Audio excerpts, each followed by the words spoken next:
consideremos lejano Afganistán, creo que la tragedia humana nos tiene que unir y nos tiene que interesar a todos, no importa en qué parte del mundo estemos. Veo que el presidente de Afganistán salió literalmente huyendo del país. Veo a un avión de la Fuerza Aérea estadounidense siendo escoltado, entre comillas, por cientos de personas. Algunas se suben a las alas del avión, a las llantas del avión, en fin, son imágenes dramáticas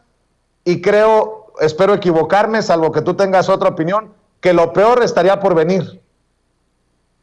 Sin duda alguna. Mira, Vicente, cuando tú ves a la gente espantada por escapar como sea de Afganistán, es porque muchos de estas personas ya les tocó vivir el régimen talibán del año 1996 al año 2001. Ya vieron cómo laceran, ya vieron cómo flagelan y ya vieron cómo tienen un control totalmente determinista y autoritario sobre la gente, al punto que también deshumanizan. Sin embargo, Vicente, por otro lado, pues estos mismos talibanes, no hay que olvidar que fueron armados por Estados Unidos para combatir a los entonces soviéticos allá por 1979 a 1989, que también tienen parte de la responsabilidad, porque realmente los soviéticos invaden del 79 al 89, ya lo habíamos platicado en otras ocasiones, y en el contexto de la Guerra Fría, bajo la doctrina Truman de Estados Unidos y también la doctrina Brzezinski, pues la idea de Estados Unidos es no dejar que se expanda el comunismo o el socialismo soviético, que termina por armar, por dar logística, por dar capacitación, y de ahí emerge el multimillonario saudí Osama Bin Laden, que después se le voltea a Estados Unidos porque generalmente Estados Unidos tiene la política anglosajona británica del divide y vencerás. Cuando logran derrocar a la Unión Soviética, que sale también patitas por delante, y que por cierto tampoco fueron nada inocentes, porque hoy veo a muchos analistas rusos celebrando y dándose golpes de pecho diciendo que la potencia y Estados Unidos hizo el ridículo, cuando el primer ridículo histórico lo hicieron ellos. Y también es importante señalar que hubo entre 500,000 y 1,000,000 de muertos en esa década soviética en Afganistán. Pero esto generó grupos insurgentes, Vicente, de resistencia, a los que después Estados Unidos fue administrando, dando armas por aquí, dando armas por allá, dando capacitación más para allá, y de ahí salieron los talibanes, Vicente, que nada más para mencionarle a la gente de Sin Censura que nos está escuchando, porque ciertamente es delicado el tema de los talibanes, pero es importante entenderlos también en su justa dimensión. Mira, Vicente, en el siglo XIX, allá por 1842, hubo una mega masacre en donde los afganos, las diferentes tribus afganas, y cuando digo diferentes tribus afganas me refiero a los pashtun, a los kirguicos, a los tayikos, a los uzbecos, poblaciones turcómanas que habitan en estas regiones. Expulsaron a los británicos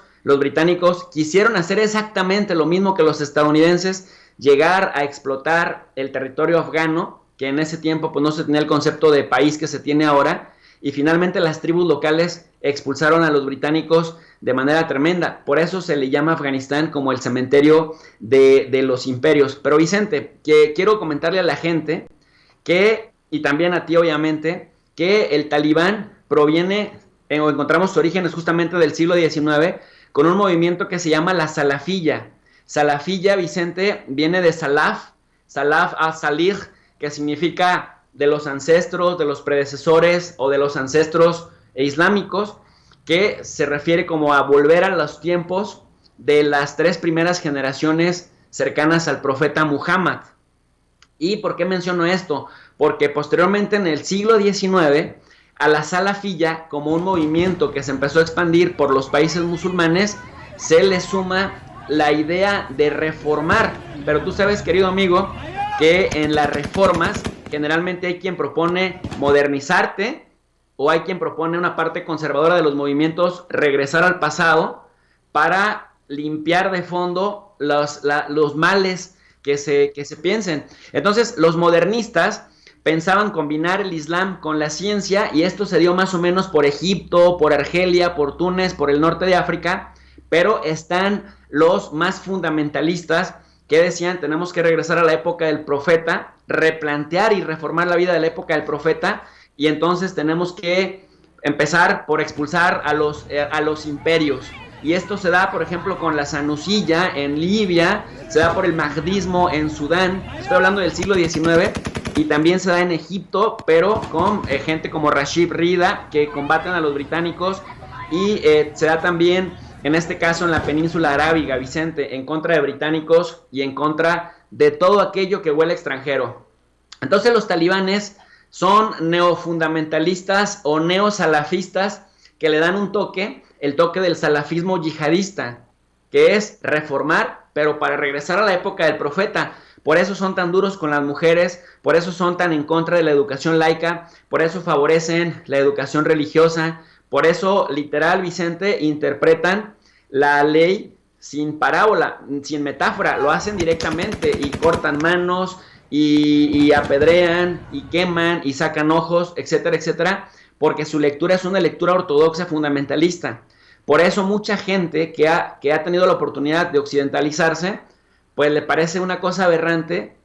la versión salafista que tienen los talibanes. Pero ahí te va digamos, una de las más grandes contradicciones, pues Estados Unidos generalmente se propone como misión democratizar esta zona, pero es un democratizador selectivo, es decir, una farsa, unos mentirosos de primera, porque a la salafilla o a la salafilla yihadista afgana que promueven los talibanes, finalmente los financian los saudíes. Los saudíes, Vicente, hacen parte dentro del sunismo, dentro de la corriente sunita del Islam, a la versión Hanbalí, que es una de las interpretaciones, de hecho es la interpretación más fundamentalista que podemos encontrar y más dura, más rigorista.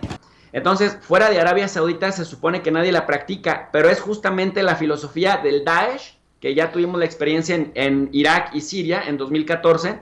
y de los talibanes, que los talibanes eran una estructura mejor organizada que en este caso el Daesh. Entonces, Arabia Saudita es el principal aliado de Estados Unidos en la península arábiga. No lo tocan ni con el pétalo de una rosa, y de hecho, cuando se abrieron comisiones en el Senado de los Estados Unidos para investigar el vínculo y la responsabilidad de Arabia Saudita en el atentado de las Torres Gemelas, hasta Barack Obama la vetó para evitar que se implicara a Arabia Saudita con los ataques terroristas, siendo que Arabia Saudita financia a grupos salafistas y financia también al talibán, que luego después echa como indirectas de que nada pasara, pero esta manera de comportarse, esta idea de crear un emirato talibán, esta manera, Vicente, de reproducir las prácticas de la Golden Age, o sea, de la época dorada del profeta, de los talibanes, es justamente herencia hanbalí de los saudíes. Y de hecho, pues tú recordarás, Osama Bin Laden es multimillonario saudí que finalmente va y se supone que quiere recuperar los territorios del Islam, pero aquí tienes esta otra remembranza,